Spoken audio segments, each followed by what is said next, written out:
Welcome back to my channel. আপনারা দেখছেন online DNA channel. আপনাদেরকে এই চ্যানেলে স্বাগত জানাই। আশা করি সবাই সুস্থ আছেন, ভালো আছেন। তো বন্ধুরা, আজকে নতুন একটা ভিডিও নিয়ে আপনাদের সামনে হাজির হয়ে গেলাম। কিছুদিন পূর্বে আমার চ্যানেলে একটা আমি ভিডিও আপলোড করেছিলাম। সেখানে আমি বলেছিলাম বা দেখিয়েছিলাম যে কিভাবে আপনারা পাসপোর্টের অ্যাপ্লাই করবেন। ভিডিওটা অনেক আমি আপনাদের কাছ থেকে লাইক, কমেন্ট, শেয়ার সব কিছুই পেয়েছি। এর জন্য যারা আমার সাবস্ক্রাইবার রয়েছেন এবং যারা ভিডিওটা লাস্ট পর্যন্ত দেখেছেন বা যারা শেয়ার করেছেন তাদেরকে অসংখ্য ধন্যবাদ। চ্যানেলে নতুন এসছেন তারা অবশ্যই চ্যানেলটাকে সাবস্ক্রাইব করুন আর পাশে থাকা বেল আইকনটাকে অন করে রাখুন যাতে সবার আগে ভিডিও আপনাদের কাছে পৌঁছে যায়। আর ভিডিওটা লাস্ট পর্যন্ত দেখার চেষ্টা করুন। আজকের বিষয়টা খুব গুরুত্বপূর্ণ। পাসপোর্টে কিছু নতুন নিয়ম চেঞ্জ হয়েছে, সেই নিয়মগুলো কি কি, এবং বয়সের ক্ষেত্রে কিছু ডকুমেন্ট চেঞ্জ হয়েছে, বা ম্যারেজ যদি আপনি দেখান তাহলে কি করবেন, সমস্ত তথ্য আজকে এই ভিডিওর মাধ্যমে আমি জানাবো। তো অবশ্যই আপনারা ভিডিওটা লাস্ট পর্যন্ত দেখুন। যদি মিডিলে ছেড়ে ছেড়ে দেন তাহলে হয়তো গুরুত্বপূর্ণ বিষয়গুলো ছুটে যাবে। তো আপনাদের কাছে রিকোয়েস্ট, আপনারা অবশ্যই ভিডিওটা লাস্ট পর্যন্ত দেখুন। দেখার পরে বন্ধুদের সাথে বেশি বেশি করে শেয়ার করে দেবেন। আর আবারও বলছি, যারা চ্যানেলে নতুন এসছেন অবশ্যই চ্যানেলটাকে সাবস্ক্রাইব করবেন। পাসপোর্ট কিভাবে অ্যাপ্লাই করতে হয় তার ভিডিও আমার চ্যানেলে দেওয়া রয়েছে, তার লিঙ্ক আমি ডিসক্রিপশানে দিয়ে রাখব।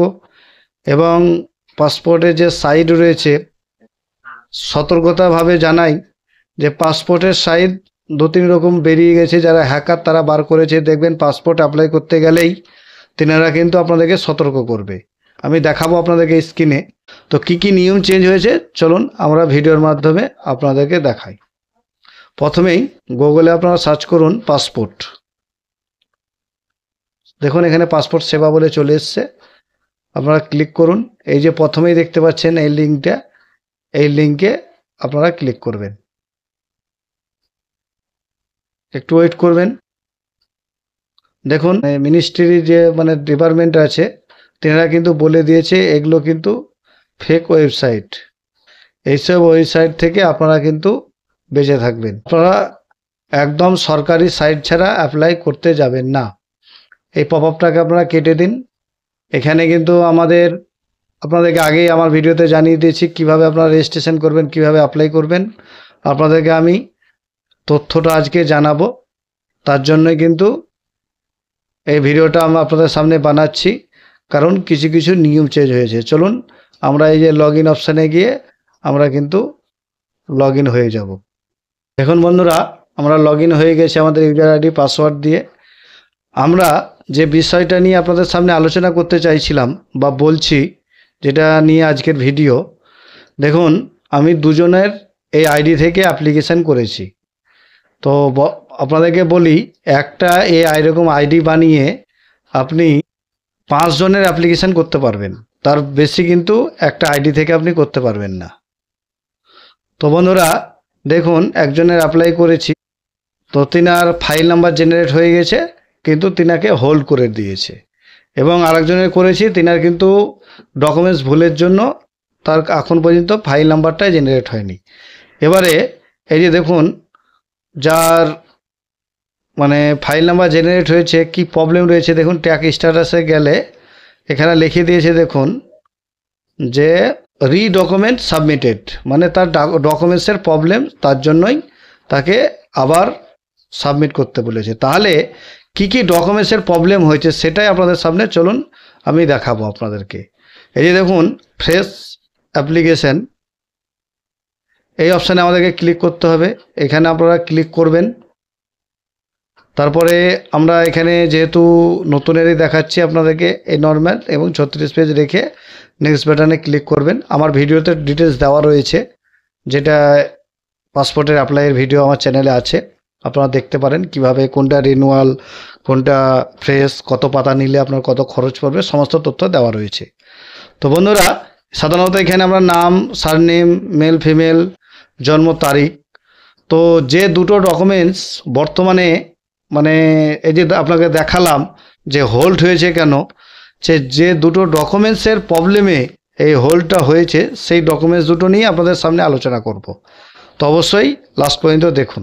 এই যে দেখুন এখানে ডেট অফ বার্থ, আপনি যদি একটা গাইডলাইন্স রয়েছে বা সরকারের একটা আইন হয়েছিল যে যাদের 26শে জানুয়ারির পর 1989-এর, এই যে ডেটটা আপনাকে দেখাচ্ছি দেখুন 1989 এবং জানুয়ারি মাসের 26 তারিখ, এই তারিখের পরে মানে আপনার 90, 91, 92, 97, 95 এর পরে যাদেরই জন্ম হবে বা ডেট অফ বার্থ আপনি দেখাবেন বা হবে, তাদেরই কিন্তু বর্তমানে বার্থ সার্টিফিকেট মাস্ট হয়ে গেছে। মানে আপনাকে বার্থ সার্টিফিকেট লাগবে, নাহলে কিন্তু আপনার পাসপোর্ট করাটা খুব মুশকিল, আপনার হোল্ড হয়ে যাবে, অনেক সমস্যা হবে, কারোর হচ্ছে না, সেই বার্থ সার্টিফিকেট বানাতে হচ্ছে।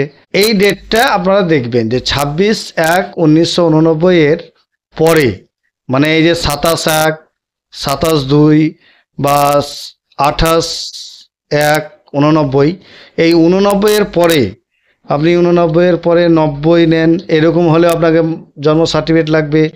আপনি যদি 91 নেন তবুও জন্ম সার্টিফিকেট লাগবে। আজ পর্যন্ত যত মানে 25 সাল পর্যন্ত যদি কারোর ডেট অফ বার্থ হয়, চাইল্ড বাচ্চার জন্যও জন্ম সার্টিফিকেটটা কিন্তু বাধ্যতামূলক হয়ে গেছে। এই ডকুমেন্ট ছাড়া কিন্তু আপনার হোল্ড করে দেবে পাসপোর্টটা। আচ্ছা, এ তো গেল আপনার ডকুমেন্টস, যেটা জন্মের ওপরে বা জন্ম সার্টিফিকেটের ওপরে।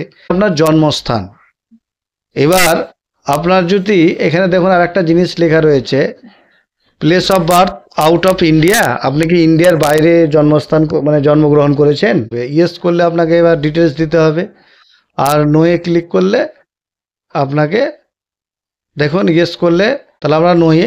এবারে কি করে হয়, জায়গা গেছে আপনার মা বা বাবা ঘুরতে গিয়ে দেখা যাবে যে হয়তো তার ডেলিভারি হয়ে গেছে ওই সময়, বা ইউএসএ থাকতেন তিনি, ভারতীয় মানে অন্য রাষ্ট্রে থাকতেন কাজ করার ক্ষেত্রে, তিনি ভারতীয় নাগরিক কাজের জন্য গিয়েছিল, তাহলে আপনার হতে পারে। এ ধরনের ক্ষেত্রে আপনার এটা হতে পারে। এবং এইটা যে বলেছিলাম আগের ভিডিওতে, যেটা বলছিলাম আপনাদেরকে, এই যে প্লেস অফ বার্থ বা ভিলেজ বা সিটি, এটা বিশেষ করে ছেলেরা তো ধরুন বিয়ের পরে নিজের বাড়িতেই থাকে, মেয়েরা বিশেষ করে শ্বশুর ঘরে থাকে বা স্বামীর ঘরে। তো তিনাদের ক্ষেত্রে তিনারা যেই জায়গায় জন্মগ্রহণ করেছেন, ধরুন আপনি মহারাষ্ট্রের কোনো একজন মেয়েকে বিয়ে করলেন, তাহলে কিন্তু এখানে মহারাষ্ট্রেরই গ্রামের তিনি বাসিন্দা, সেই ঠিকানাটা এই জায়গায় লিখতে হবে। বাকি এনার যে বর্তমান ঠিকানা যেটা থাকবে সেটাই হবে। এবারে যে পাসপোর্টটা হোল্ড করা দেখালাম আপনাদেরকে, অ্যাপ্লাইটা যেটা হোল্ড করে আছে রি ডকুমেন্টস, সেটার কারণটা আপনাদেরকে এবার আমি জানাচ্ছি।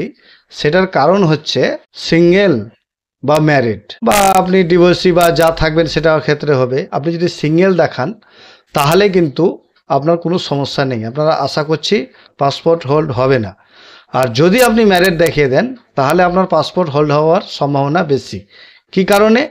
এবারে যিনারাই আপনি যে পাসপোর্ট অ্যাপ্লাই করবেন, হ্যাঁ, তো পাসপোর্ট অ্যাপ্লাই করতে গেলে সেকেন্ড পেজে এই যে ফ্যামিলি ডিটেলসে কিন্তু আপনার ম্যারেজ করলে আপনাকে কিন্তু আপনার স্ত্রীর নাম বা কোনো মহিলার ক্ষেত্রে আপনার স্বামীর নাম বাধ্যতামূলক দিতে হবে।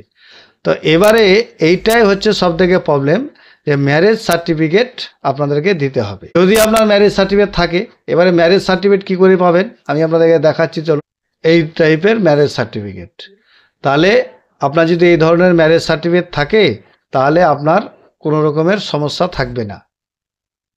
আর যদি আপনার ম্যারেজ সার্টিফিকেট না থাকে তাহলেও আপনার একটা সমস্যার সমাধান দিয়েছে পাসপোর্ট অফিস বা বিদেশ মন্ত্রক, যদি ম্যারেজ সার্টিফিকেট না থাকে। এবার ধরুন বর্তমানে এখন যারা বিবাহিত তাদের ম্যারেজ সার্টিফিকেট অ্যাভেলেবেল আছে, কিন্তু যারা বয়স্ক লোক বা তাদের কিন্তু অধিকাংশই ম্যারেজ সার্টিফিকেট নেই। তাদের ক্ষেত্রে আপনাকে পাসপোর্ট অফিস একটা ফর্ম দিয়েছে, সেই ফর্মটা আপনাদেরকে দেখাচ্ছি। এইটা ফিল আপ করে নিয়ে গেলেই আপনাদের কাজ হয়ে যাবে। তো চলুন, এই দেখুন ফর্ম, দেখুন জয়েন্ট ডিক্লারেশন ইন